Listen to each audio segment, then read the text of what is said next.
ఏలూరులో వైఎస్ఆర్సీపీ యువత పోరులో భారీ ఎత్తున విద్యార్థులు యువత పాల్గొన్నారు. ఏలూరు ఫైర్ స్టేషన్ సెంటర్ నుంచి కలెక్టరేట్ వరకు నిర్వహించిన ఈ ర్యాలీ జిల్లా అధ్యక్షుడు దోలం నాగేశ్వరరావు, ఏలూరు పార్లమెంట్ అధ్యక్షుడు కార్మూరి సునీల్ కుమార్ యాదవ్, అలాగే మాజీ ఎమ్మెల్యేలు తెల్లం బాలరాజు, మేక వెంకట ప్రతాప్ అప్పారావు, ఇతర నేతలు వీరంతా పాల్గొన్నారు. చంద్రబాబు ఎన్నికల ముందు ఇచ్చిన హామీలను, మేనిఫెస్టోల్లో పెట్టిన పథకాలను అమలు చేయాలని వీరంతా డిమాండ్ చేశారు.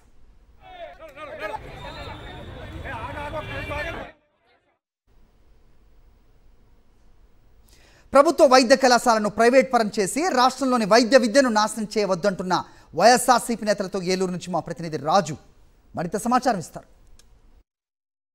విద్యార్థులు, నిరుద్యోగ యువతకు సంబంధించి కూటమి ప్రభుత్వం చేసినటువంటి మోసాన్ని కూడా నిలదీస్తూ యువతకు సంబంధించినటువంటి పోరుకు కూడా వైఎస్ఆర్ కాంగ్రెస్ పార్టీ శ్రీకారం చుట్టింది. దీనికి సంబంధించి ఇక్కడ ఉన్నటువంటి ఏలూరులో కూడా ఫైర్ స్టేషన్ సెంటర్ నుంచి కూడా కలెక్టరేట్ వరకు కూడా వైఎస్ఆర్సీపీకి సంబంధించిన కూడా ర్యాలీ చేపట్టారు. దీనికి సంబంధించి మాజీ ఎమ్మెల్యేలు మరియు నియోజకవర్గ ఇన్ఛార్జ్ ఉన్నారు. సార్ చెప్పండి, ఏ విధంగా చూస్తారు? యువతకు సంబంధించి కూడా నిరుద్యోగ భృతి అన్నారు, పూర్తి స్థాయిలో కూడా ఆల్రెడీ ఫీజు రింబర్స్మెంట్ అన్నారు, ఒక్కట్లేదు, పూర్తిగా 20 లక్షల ఉద్యోగాలు అన్నారు. ఏం చూస్తారు? ఈరోజు కూటమి ప్రభుత్వం అరాచక పాలన సాగిస్తుంది.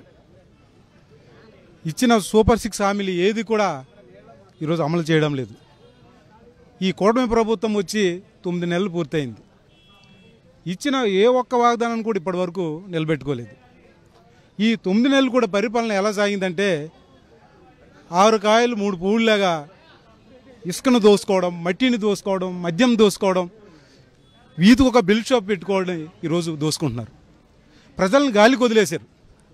ముఖ్యంగా ఈరోజు యువత, ఈరోజు కోటి ఆశలు పెట్టుకున్న యువతని నిలువున ముంచేశారు.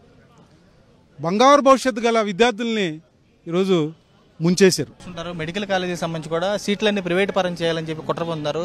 ఏలూరు జిల్లాకు సంబంధించి హెడ్ క్వార్టర్లో కూడా, మీ హెడ్ క్వార్టర్లో సంబంధించి చూస్తే మెడికల్ కాలేజీ రెండు త్రైమాసికాలు కూడా పూర్తి చేసుకునే విద్యార్థులు కూడా ఏం చూస్తారు? అలాంటి వాళ్ళని ఇబ్బంది పెట్టే విధంగా ప్రైవేట్ కాలేజీలో కూడా దోచుకుందాం అంత రీతిలో కూడా గవర్నమెంట్ కాలేజీని ప్రైవేట్ పరం చేయాలని చూస్తారు. ఏం చూస్తారు? విద్యార్థులకు ఏలూరు జిల్లాలో మెడికల్ కాలేజ్ రావటం అనేది ఒక కళ. సుమారుగా 50 సంవత్సరాల నుంచి ఎంతోమంది రాజకీయ నాయకులు అవనివ్వండి, స్వాతంత్ర సమరయోధులు అవనివ్వండి, ఈ పిల్లల చదువుల కోసం తల్లిదండ్రులు అవనివ్వండి, ఇక్కడ మెడికల్ కాలేజ్ కావాలని పోరాడి ఆఖరికి జగన్మోహన్ రెడ్డి గారి దాతృత్వంతో 2019 ఆయన గెలవంగానే 17 కాలేజీలు శాంక్షన్ చేయించుకుని కేంద్రం దగ్గర నుంచి ఆయన మంచితనంతో విద్యార్థులపై ఆయనకుండే మమకారం, మాకొద్దు ఈ కాలేజీలు ప్రైవేట్ పరం చేస్తాం, మా తాలూకా మనుషులున్నారు వాళ్ళకి చేస్తామన్న ఒక్క దుర్మార్గపు ఆలోచనతో ఈ వైద్య విద్యను పడకెక్కించారు. కాబట్టి ఇవాళకైనా చంద్రబాబు నాయుడు గారు వైద్య విద్యను ఆంధ్రప్రదేశ్లో ప్రభుత్వ పరం చేసి ప్రభుత్వ వైద్య కళాశాల 17 తెరిపించి మీరు ఇక్కడ వైద్య విద్యార్థులను, మనకి ఇక్కడ ప్రతి గిరిజన గ్రామంలోనూ డాక్టర్ ఉండేటట్టు మీరు ఇచ్చేవాళ్ళను చూస్తే కనుక వీరంతా కూడా ఒకటే స్పష్టంగా కనపడుతుంది. చూస్తే కనుక ఏదైతే యువతకు సంబంధించి కూడా ఇచ్చినటువంటి హామీ ఏదైతుందో పూర్తిగా ఫీజు రింబర్స్మెంట్ కానీ, నిరుద్యోగ వృత్తికి సంబంధించి కానీ ఇవ్వాల్సినటువంటి హామీలు కూడా నెరవేర్చాలని చెప్పి వీరు కూడా డిమాండ్ చేస్తున్నారు.